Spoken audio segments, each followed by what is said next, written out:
With the flood that came in last night and yesterday in Bundaberg, I wanted to do something different.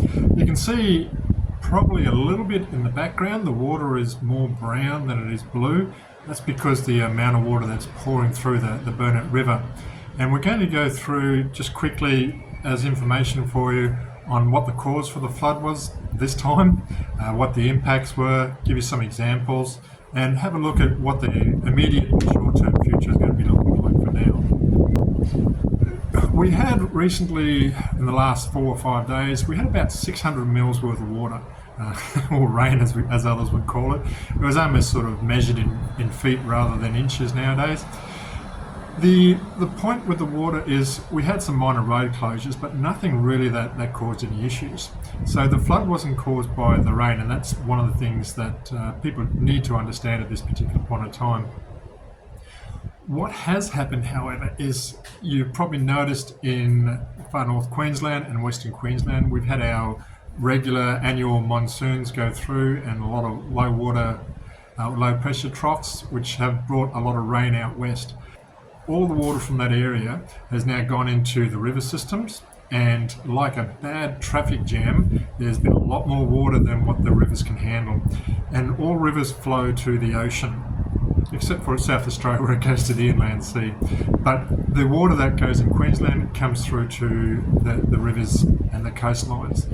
And the Burnett River, which is our main river, was very much like a pressure cooker. There's just a mountain of water coming in behind. It couldn't handle it, and it's pushed the water level up by 7 metres. It's not as bad as the 2013 flood, if you look at relativity, but it was worse than that 2010 flood. So what has actually happened? Right, the water has broken the banks, and there's areas like the industrial estate at East Bundaberg is heavily inundated. The residential area of North Bundaberg, the water has peaked over there, and there's a lot of flooding of houses through there. Unfortunately, it's also gone through the CBD, which cops water two ways. One, it gets it from the river, but also there's a lot of canal work behind the CBD and also East Bundaberg. So the canals have overflowed because they haven't been able to get rid of the water, put it into the system, because the river's already chockers, that the pressure was too high. So we've had the situation where the water's come two ways around the CBD and East Bundaberg. It's one thing to talk about the weather and the generic issues that we have. It's another thing to start understanding what the impact is. You would have seen the news and the media that goes to the normal hot points, and I think some of the times I've even used library footage rather than actual footage. I have a lot of clients in the commercial and industrial sectors of Bundaberg. I have a lot of clients and a lot of friends who I've known for many years.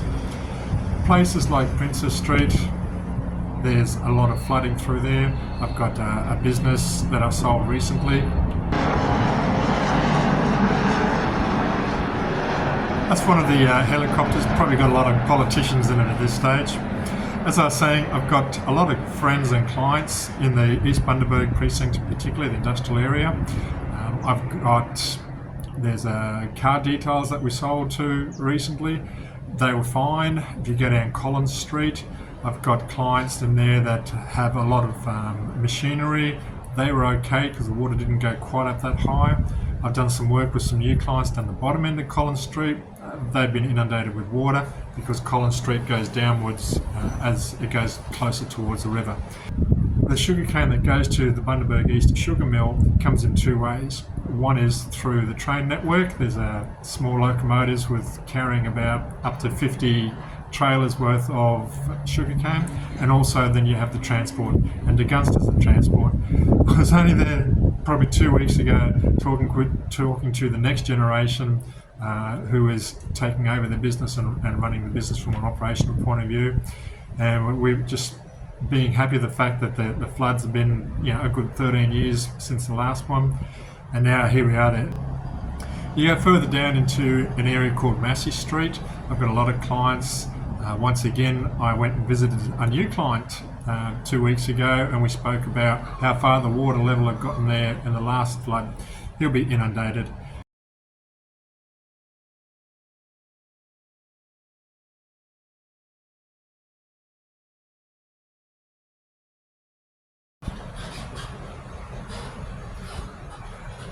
Don't know if you can see, that looks like a mini skip coming in from council, so there's a lot of work in regards to clean-up. In regards to Massey Street, which is an area that is on the low side of Bundaberg East Industrial Estate, I have some clients, friends I've worked with for several years who were very close to retiring. Previous floods, they were able to get their heavy equipment out by putting it onto the back of semi-trailers and disconnecting, basically cutting the wires. They're all hardwired machinery. I'm not sure if they actually had time to do that this time. We didn't have a real lot of notice in regards to the flood coming in this particular period. So yeah, I worry for that. Are they going to be strong enough to continue on the business, or will they just shut the doors? I don't know. That's the emotional cost that is hard. Not only will businesses close, there'll be people who have lost jobs, other businesses will have lost a lot of stock, and then you've got all the collateral damage for other businesses. Businesses like mine, suddenly I've got probably 40% of my clients are no longer going to be clients because we can't sell their properties, we can't sell their businesses until everything's sorted out and cleaned out. So there's a big impact, not just on those who are directly affected by the floods, but those who are, like I said, collateral damage to run through there. When such an event like this comes, the emotional cost is quite high. The first effect that people have is shock, and I noticed that yesterday when I went and did some emergency groceries to make sure we had gas, water, fuel, those sort of type things, dry goods in case we lost electricity, and the shock is pretty well at that stage. The next phase from psychology is you get angry. And I can't help but think that we really do have a right to be angry at this particular point of time. Some people can say, well, why hasn't the business moved? Why haven't the people gone out of the CBD? There's a story that I can share from the Reverend John Flynn, who did the Royal Flying Doctor service. He went out west on horseback with a grazier, and it was in the heights of or the depths, depending on which way you want to look at it, of a very strong drought, and he had lots of cattle that had just died. And he says, why does God allow my cattle to die here? And John Flynn just looked at him, he says, God didn't put the cattle here. And that's a little bit of the case with the CBD and the industrial estates that are affected by the flood. They went there because that is where the zoning was. Council often looks at where do we put commercial properties, put them on the cheap land, the land that's no good, and that's usually the low land. Also for the thousands of people in North Bundaberg who are suddenly inundated with water in their houses, they are the poorer people, just calling it straight. So that's the only area that they can afford. It's the risk. They know it's an area where it's going to flood, and it's been 13 years since we had the last flood. They just hope each day that every time it rains that it's okay. Today and yesterday, we lost out, and we're lost out badly. Once again, that's part of the zoning and part of the council work. We had two floods in 2010 and 2013. The government had gone to the stage of developing and designing an emergency flood levy. There was lots of politics involved, but I've seen it work in Maryborough. When the floods came through there last time, they put up the emergency levy, which is essentially a wonderful piece of technology. You put some pre-dug holes into the ground, you put in some I-frame beams into the ground, and then you put steel barriers up there. They're supporting pumps and distribution centres in there. The effect is it helps to keep the CBD in particular clean. 8 years of labour and we still haven't got it. I mean, it's been hard the last 6 months with government. We've lost the hospital. I mean, that's now gone down to being funded in Logan. We've lost the levy that's been put on hold. It's just disappeared nowhere. And this week we're sitting and say, well, come on, government. 13 years and you haven't been able to get a levy back. You've done nothing in regards to helping us out. Along the waterfront, they've reclaimed some properties, but not a lot of them.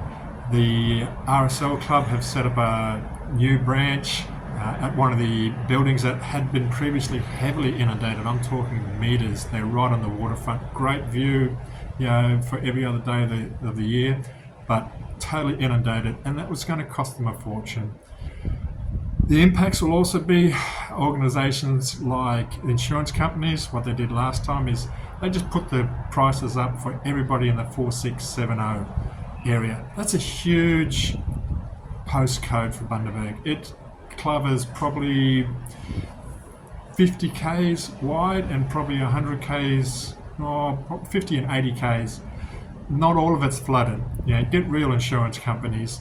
10 to 15% of Bundaberg is really hard hit, but 85% of Bundaberg doesn't need to be punished again with higher interest rates or higher insurance rates. So what does the immediate future is? I call this really the Bundaberg's flood of tears.